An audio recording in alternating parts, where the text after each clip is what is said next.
horizontal force of 10 Newton is necessary to just hold a block stationary against the wall. Stationary against the wall, station against the wall. The coefficient of friction between the block and the wall is 0.2. Block और wall के बीच में coefficient of friction 0.2 है.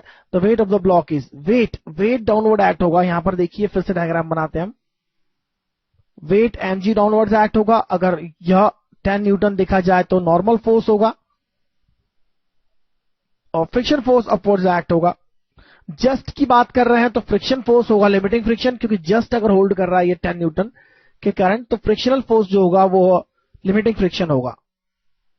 क्योंकि just का मतलब हम यही समझ रहे हैं, अगर इससे आप कम करेंगे तो फ्रिक्शन फोर्स ही कम हो जाएगा, क्योंकि नॉर्मल कम हो जाएगा. तो यहां पर फ्रिक्शन फोर्स की वैल्यू हो जाएगी म्यू इंटू एन, और जस्ट होल्ड कर रहा है तो mg के इक्वल होगा. एग्जैक्टली अगर फ्रिक्शन तो mg के इक्वल ही होगा और फ्रिक्शन की वैल्यू म्यू एन के इक्वल होगी. लेस और इक्वल टू नहीं लेंगे हम, सिर्फ इक्वल टू ले लेंगे. वैल्यू सब्स्टिट्यूट करते हैं. म्यू की वैल्यू हमें गिवन है 0.2. Normal force is given as 10. Mass mg, that is the weight. हमें वेट ही पूछा है, तो this is the weight 2 newton. Answer is D. Let us see next problem. This is a very simple question.